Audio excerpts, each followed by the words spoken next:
அனைவருக்கும் வணக்கம். Welcome to NPSC Ganesh YouTube channel.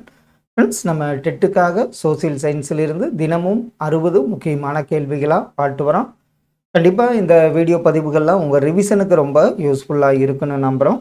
முதல் கேள்வி பாருங்கள். சமூக வளங்களுக்கு எடுத்துக்காட்டு எது? சமூக வளங்கள் ஆப்ஷனில் பார்த்தீங்கன்னா பூங்கா என்பது சமூக வளங்களுக்கு எடுத்துக்காட்டாகும். கீழ் கண்டவற்றுள் சரியானதை தேர்ந்தெடு. இந்தியாவில் நீதிமன்றங்கள் அமைப்பு பற்றி. இந்திய அரசியலமைப்பு சட்டத்தின் 4வது அத்தியாயத்தின் கீழ் பகுதி 5 படி ஒன்றிய நீதித்துறை என்ற பெயரில் நிறுவப்பட்டது. அத்தியாயம் 6 கீழ் பகுதி 6 படி மாநிலம் துணை நீதிமன்றங்கள் என்ற பெயரிலும் நிறுவப்பட்டது. இதில் இந்தியாவில் நீதிமன்றங்கள் அமைப்பு பற்றி 2 கூற்றுகளுமே சரியான ஒன்று. ஒரு குறிப்பிட்ட பகுதிகளில் மட்டுமே காணக்கூடிய வளங்களின் பெயர் என்ன? இந்த வளங்கள் ஒரு குறிப்பிட்ட பகுதியில் மட்டும் காணப்படும். அந்த வளங்கள் பார்த்திங்கன்னா உள்ளூர் வளங்கள் என்று அழைக்கப்படுகிறது. எந்த அரசியலமைப்பு சட்டப்பிரிவுகள் இந்திய உச்சநீதிமன்றத்தின் அமைப்பு மற்றும் அதிகார வரம்பினை வகுத்து கூறுகிறது? அது எந்த சட்டப்பிரிவுகள் பார்த்திங்கன்னா பிரிவு 124 முதல் 147 வரை. உரிமையின் அடிப்படையில் அமைந்த பன்னாட்டு வளம் என்ன வளம்? உரிமையின் அடிப்படையில் அமைந்த பன்னாட்டு வளம் நம்ம பார்த்துருப்போம். திமிங்கல புனுகு என்பது சரியான ஒன்று. கீழ்கண்டவற்றுள் இந்திய உச்சநீதிமன்றத்தின் கூறுகளில் தவறானது எது? இந்திய உச்சநீதிமன்றத்தின் முடிவுகள் அனைத்து நீதிமன்றங்களையும் கட்டுப்படுத்துகிறது. உயர் நீதிமன்ற நீதிபதிகளை இடமாற்றம் செய்ய முடியாது. இதுதான் தவறு. எந்த ஒரு நீதிமன்றத்தின் வழக்குகளையும் தன் கட்டுப்பாட்டிற்குள் கொண்டு வர முடியும். வழக்குகளை ஒரு உயர் நீதிமன்றத்திலிருந்து மற்றொரு உயர் நீதிமன்றத்திற்கு மாற்றலாம். இதெல்லாம் சரி. உயர் நீதிமன்ற நீதிபதிகளை இடமாற்றம் செய்ய முடியாது என்பது தவறான ஒன்று. புதுப்பித்தலின் அடிப்படையில் அமையும் வளங்களில் ஒன்று எது? புதுப்பித்தல் அப்படின்னாவே ஆப்ஷனில் பார்த்தீங்கன்னா சூரிய ஒளி என்பது சரியான ஒன்று. பின்வருவனவற்றுள் எவை மனிதனால் உருவாக்கப்பட்ட 2ஆம் நிலை செயல்பாடுகள்? மனிதனால் உருவாக்கப்பட்ட 2ஆம் நிலை செயல்பாடுகள் ஆப்ஷனில் சாலைகள் என்பது சரியான ஒன்று. உயர் நீதிமன்றங்கள் தொடர்பாக சரியானது எது? இதில் கீழ் நீதிமன்றங்களில் இருந்து வரும் மேல்முறையீடுகளை விசாரித்தல், அடிப்படை உரிமைகளை பெறுவதற்காக நீதி பேராணைகள் வழங்கும் அதிகாரம், மாநிலத்தின் எல்லைக்குள் உள்ள வழக்குகளை விசாரிக்கும் அதிகாரம், கீழ் நீதிமன்றங்களை கண்காணிக்கும் மற்றும் கட்டுப்படுத்தும் அதிகாரம். இதில் பார்த்தீங்கன்னா 4 கூற்றுகளுமே சரியான ஒன்று. மாவட்ட நீதிமன்றங்கள் தொடர்பாக சரியானது எது? ஆப்ஷனில் பார்த்தீங்கன்னா மாவட்ட நீதிமன்றங்களில் சரியானது கடுமையான குற்றவியல் தொடர்பான வழக்குகளை தீர்மானிக்கிறது என்பது தவறான ஒன்று. 2 நீர்ப்பகுதிகளை இணைக்கும் குறுகிய நீர்ப்பகுதியின் பெயர் என்ன? 2 நீர்ப்பகுதிகளை இணைக்கும் குறுகிய நீர்ப்பகுதி நீர் சந்தி என்று அழைக்கப்படுகிறது. உரிமையியல் மற்றும் குற்றவியல் வழக்குகளை பரிசீலிக்கும் நீதிமன்றங்கள் எது? உரிமையியல் மற்றும் குற்றவியல் வழக்குகளை பரிசீலிக்கும் நீதிமன்றங்கள் துணை நீதிமன்றங்களாகும். இந்திய பெருங்கடல் உள்ள தீவுகளில் இல்லாதது எது? இந்த தீவு இந்திய பெருங்கடலில் இல்லை. அது ஐஸ்லாந்து என்பது சரியான ஒன்று. ஒரு சுதந்திரமான நீதித்துறை என்ற கருத்தை முன்மொழிந்த முதல் அரசியல் பிரெஞ்சு தத்துவஞானி யார்? இது அடிக்கடி கேட்கப்பட்ட ஒரு கேள்வி. அவர் யாருன்னு பார்த்தீங்கன்னா மான்டெஸ்கியூ என்பவராவார். பசிபிக் என்று பெயரிட்ட பெர்டினாண்ட் மெக்கல்லன் எந்த நாட்டை சார்ந்தவர்? பெர்டினாண்ட் மெக்கல்லன் பசிபிக்னு பெயரிட்டார். அவர் எந்த நாட்டை சார்ந்தவர்னு பார்த்தீங்கன்னா ஸ்பெயின் நாட்டை சார்ந்தவர். மாவட்ட அளவில் சிவில் வழக்குகளை விசாரிக்கும் நீதிமன்றங்கள் எது? மாவட்ட அளவில் சிவில் வழக்குகளை விசாரிக்கும் நீதிமன்றம் மாவட்ட நீதிமன்றங்களாகும். தமிழ்நாட்டின் முக்கிய சமவெளி எந்த ஆறுகளால் உருவாக்கப்பட்டவை? ஆப்ஷனில் பார்த்தீங்கன்னா வைகை, காவேரி ஆறுகளால் முக்கிய சமவெளிகள் உருவாக்கப்பட்டுள்ளன.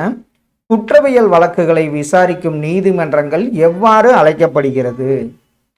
குற்றவியல் வழக்குகளை விசாரிக்கும் நீதிமன்றங்கள் அமர்வு நீதிமன்றங்கள் என்று அழைக்கப்படுகிறது.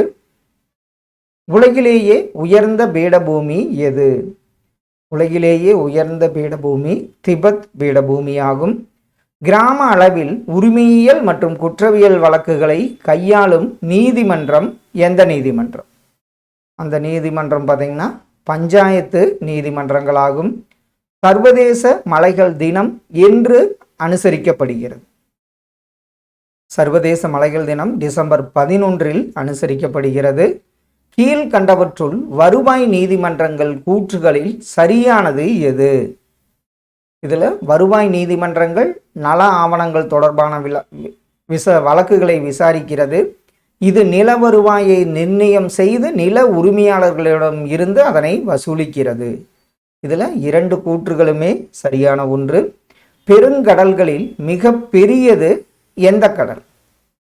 பெருங்கடல்களில் மிக பெரியது பார்த்தீங்கன்னா பசிபிக் பெருங்கடலாகும். விரைவான நீதியை வழங்க அமைக்கப்பட்ட நீதிமன்றங்கள் யாவை? விரைவான நீதியை வழங்க அமைக்கப்பட்ட நீதிமன்றங்கள் லோக் அதாலத், அதாவது மக்கள் நீதிமன்றங்களாகும். நீரை விட குறைவான ஈர்ப்பு திறன் கொண்ட கோள் எது? நீரை விட குறைவான ஈர்ப்பு திறன் கொண்ட கோள் சனி என்பது சரியான விடை. லோக் அதாலத் நீதிமன்றங்களுக்கு தலைமை வகிப்பவர் யார்? லோக் அதாலத் நீதிமன்றங்களுக்கு தலைமை வகிப்பவர் ஓய்வு பெற்ற நீதிபதி, சமூக பணியாளர், வழக்கறிஞர். இதில் அனைத்தும் சரியான ஒன்று. செவ்வாய்க்கோளை ஆராயும் நாடுகளின் பட்டியலில் இந்தியாவின் இடம் நம்ம பார்த்தோம், மங்கள்யான்னு. இந்தியாவின் இடம் பார்த்தீங்கன்னா 4வது இடத்தில் உள்ளது. முதல் லோக் அதாலத் நடைபெற்ற ஆண்டு மற்றும் இடம் எது? முக்கியமான கேள்வி. இது பார்த்தீங்கன்னா 1982 குஜராத்தில் நடைபெற்றது. கேலிஸ்டோ என்ற துணைக்கோளை கொண்ட கோள் எந்த கோள்? கேலிஸ்டோ என்ற துணைக்கோளை கொண்ட கோள் வியாழன் என்பது சரியான ஒன்று. விரைவு நீதிமன்றங்கள் தோற்றுவிக்கப்பட்ட ஆண்டு எந்த ஆண்டு? விரைவு நீதிமன்றங்கள் 2000வது ஆண்டு தோற்றுவிக்கப்பட்டது. வெள்ளி தன்னைத்தானே சுற்றி கொள்ளும் கால அளவு எவ்வளவு நாட்கள்? வெள்ளி கிரகம் தன்னைத்தானே சுற்றி கொள்ள 243 நாட்கள் தேவைப்படுகிறது. சட்டம் மற்றும் நீதி அமைச்சகம் மின்னணு மற்றும் தகவல் தொழில்நுட்ப அமைச்சகத்தின் கூட்டு முயற்சியுடன் தொடங்கப்பட்ட அமைப்பு எந்த அமைப்பு? அந்த அமைப்பு பார்த்தீங்கன்னா தொலைதூர சட்ட முன்னெடுப்பு என்பதாகும். சூரிய குடும்பத்தில் உள்ள கடைசி 4 கோள்கள் எவ்வாறு அழைக்கப்படுகின்றன? சூரிய குடும்பத்தில் உள்ள கடைசி 4 கோள்கள் பார்த்தீங்கன்னா வெளிப்புற கோள்கள் என்ற பெயரில் அழைக்கப்படுகின்றன.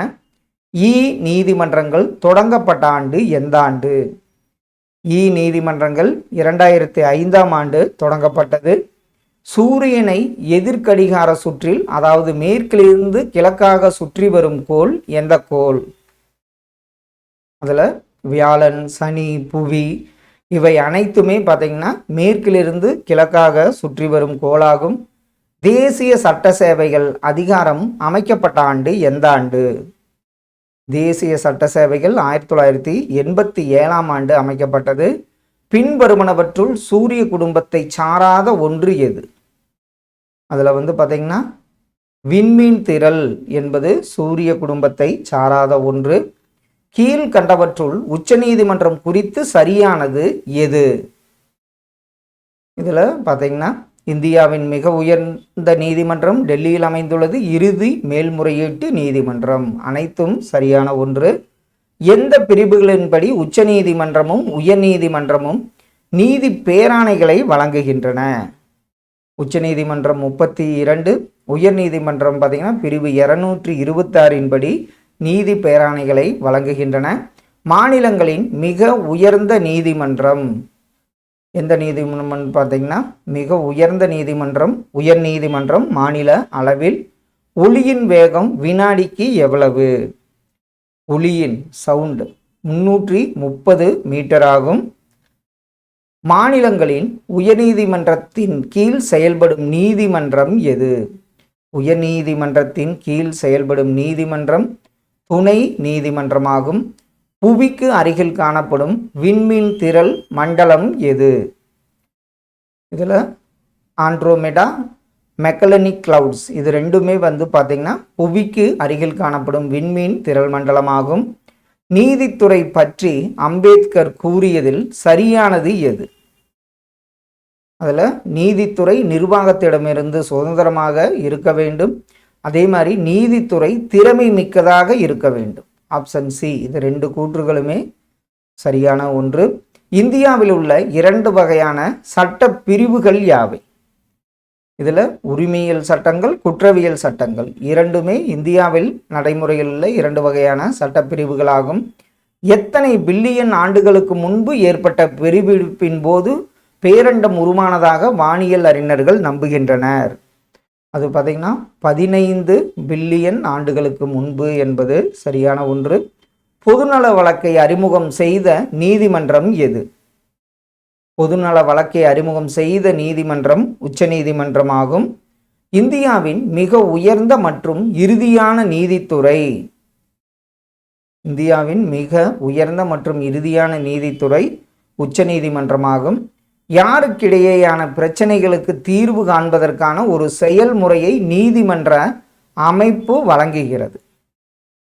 அது யாருக்கிடையேன்னு பார்த்தீங்கன்னா குடிமக்கள் மற்றும் அரசாங்கம், 2 மாநில அரசுகள். மேற்கண்ட அனைத்தும் சரியான ஒன்று. எந்த அதிகார வரம்பின் மூலம் 2 மாநிலங்களுக்கு இடையேயான பிரச்சனைகளை தீர்க்க உச்சநீதிமன்றம் வழிவகை செய்கிறது? அதற்கு அந்த அதிகாரம் பார்த்திங்கன்னா முதன்மை அதிகார வரம்பின் கீழ் 2 மாநிலங்களுக்கு இடையே பிரச்சனை வந்தால் தீர்க்க உச்சநீதிமன்றம் வழிவகை செய்கிறது.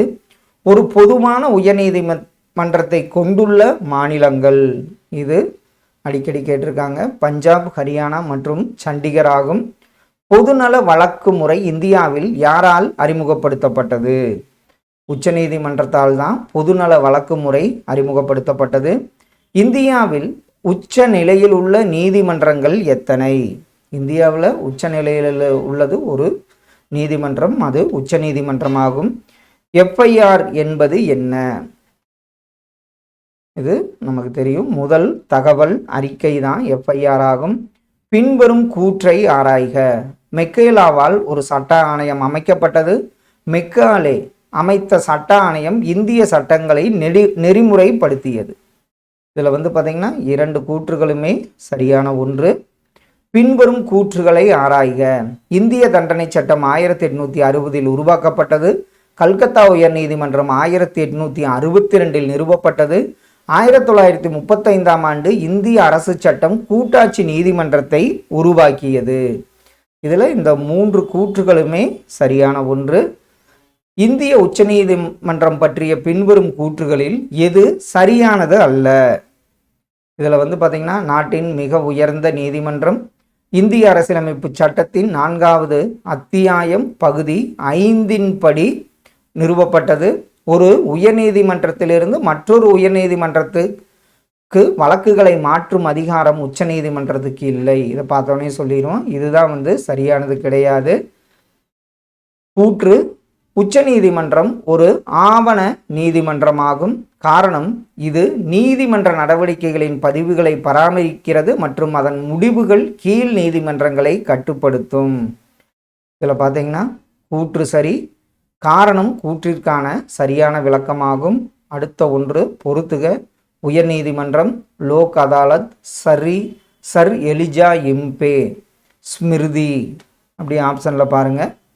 உயர்நீதிமன்றம் மாநிலத்தின் உயர்ந்த நீதிமன்றம். லோக் அதாலத் விரைவான நீதி. சர் எலிஜா எம்பே முதல் தலைமை நீதிபதி. ஸ்மிருதி சமூக கடமைகளை கூறியது. ஆப்ஷன் ஏ வந்து சரியான ஒன்று. அடுத்த ஒன்று மற்றும் கடைசி ஒன்று. உச்சநீதிமன்றம், சதர் திவானி அதாலத், நீதிமன்றங்கள், சதர் நிசாமத் அதாலத். அப்படி ஆப்ஷனில் பாருங்கள். உச்சநீதிமன்றம் இறுதி மேல்முறையீட்டு நீதிமன்றம். சதர் திவானி அதாலத் குடிமையியல் மேல்முறையீட்டு நீதிமன்றம். நீதிமன்றங்கள் 2005 ஆண்டு அமைக்கப்பட்டது. சதர் நிசாமத் அதாலத் குற்றவியல் மேல்முறையீட்டு நீதிமன்றம். ஆப்ஷன் ஏ வந்து சரியான விடை. ஃப்ரெண்ட்ஸ், இன்று ஒரு முக்கியமான 60 கேள்விகள் எஸ்எஸ் ரிலேட்டடாக பார்த்தோம். கண்டிப்பாக இதெல்லாம் உங்கள் ரிவிஷனுக்கு ரொம்ப யூஸ்ஃபுல்லாக இருக்குன்னு நம்புகிறோம். Thank you all.